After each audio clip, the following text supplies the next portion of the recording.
Okay. Now, hello students. First of all,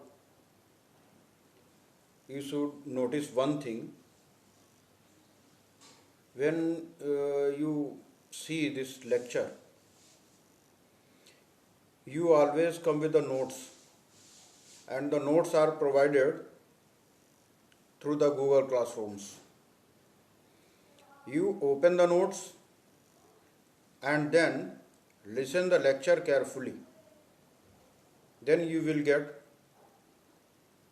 everything as far as the interference is concerned. So, the second thing is you always subscribe, because if we will send the new video, you may notice easily. Now, in this lecture, we will discuss the thin film interference pattern. And before discussing the thin film interference pattern, we should remember the two things. One is the optical path difference. What do you mean by the optical path difference? Now, optical path difference is the product of the refractive index and the distance covered by the light ray within the medium. So, the optical path difference is written as mu into T. Mu is the refractive index of the medium and T is the thickness which light ray travels. So the optical path is mu T. In case of air, because the refractive index is 1, so the distance covered by the light ray is only the optical path difference. So first you should very clear about the optical path difference. It is the product of the refractive index and the distance covered by the light ray. The second thing which you have to remember is the Stokes treatment. Stokes treatment states that a light ray reflected from denser medium suffers a phase change of pi or path change of lambda by 2. It means a pi phase is equivalent to the lambda by 2 path change. So you should remember this. A light ray reflected from denser medium suffers a phase change of pi or path change of lambda by 2. It means it will be the additional path difference when we study the thin film interference pattern. And you must remember the thin film. Thin film means a soap bubble.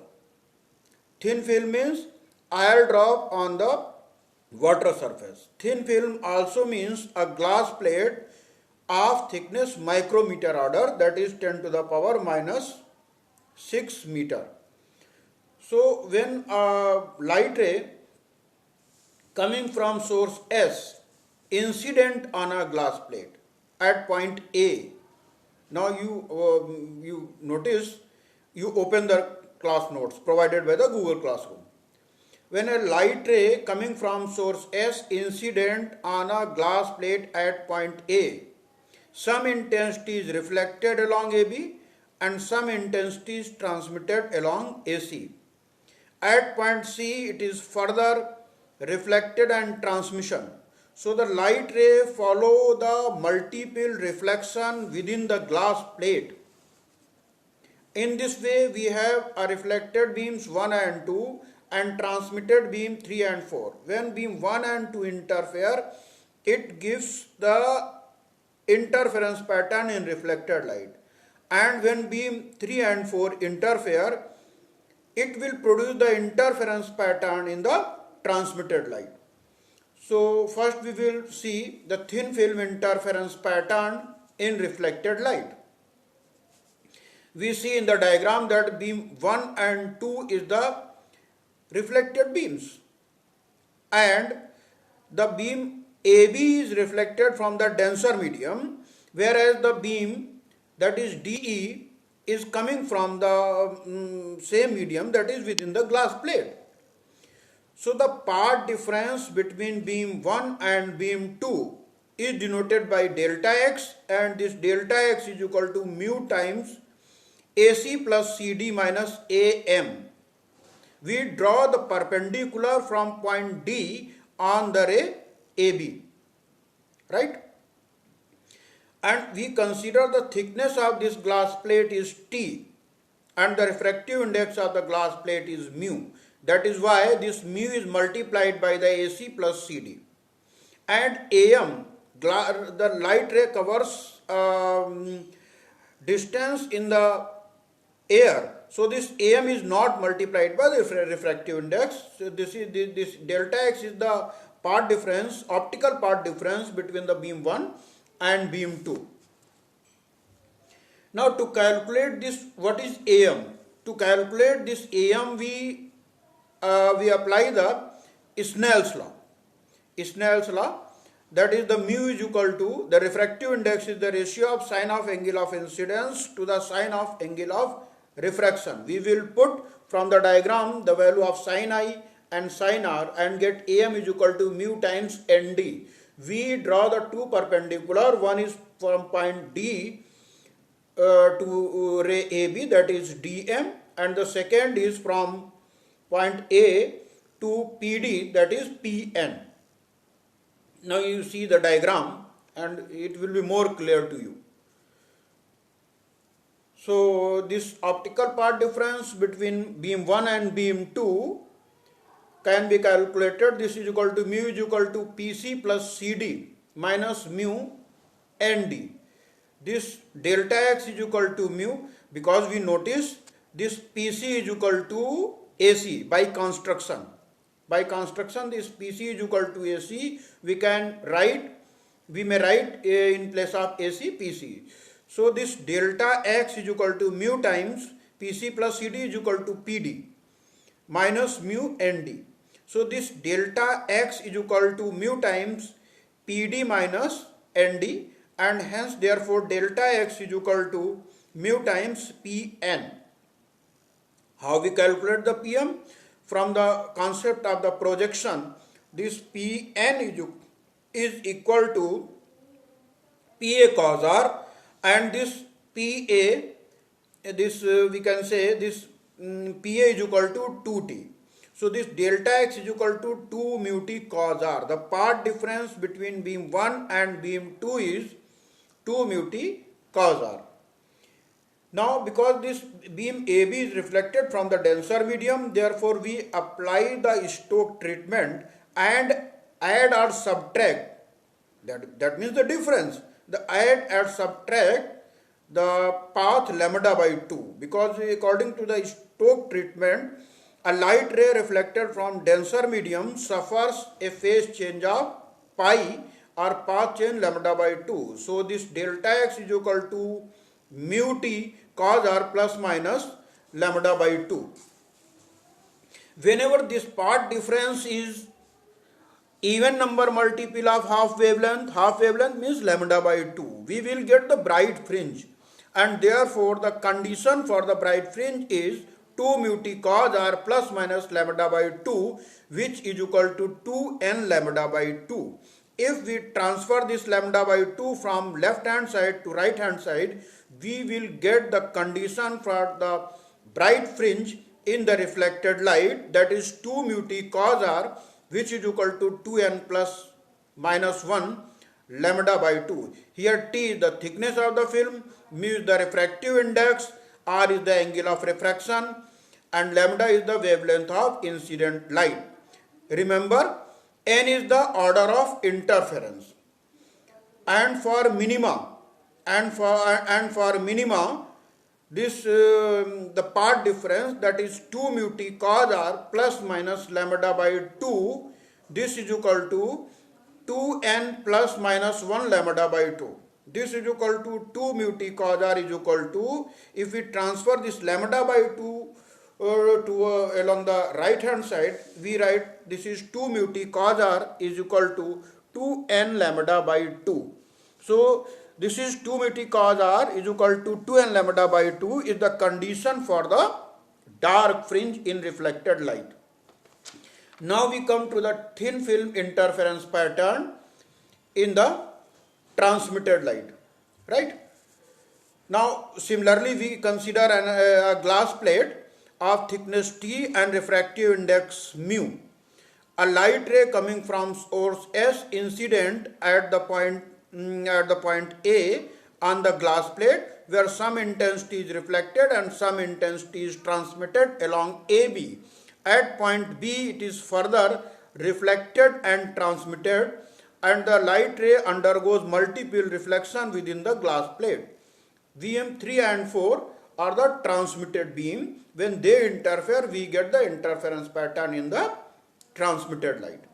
So in the similar pattern, to calculate the path difference, we will draw the perpendicular from point D to BF, and this is DM, and similarly from point B to N we will also draw the perpendicular.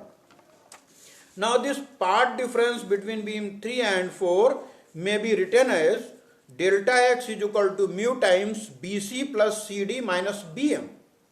BC plus CD multiplied by the refractive index, because the light ray covers cover a distance within the glass plate. BM is the distance covered by the light ray in the air. So BM is only written. To calculate this value of the BM, we again apply the Snell's law, that is refractive index is we can say the refractive index is the ratio of sine of angle of incidence, so the sine of angle of refraction. Sin I upon sin R can be calculated from the diagram, and this BM is equal to mu times ND. We will put this value of the BM, and then this equation becomes delta x is equal to mu times QC. In place of BC we write the QC, because from the diagram they are equal by construction. So this delta x is equal to mu QC plus CD minus mu ND.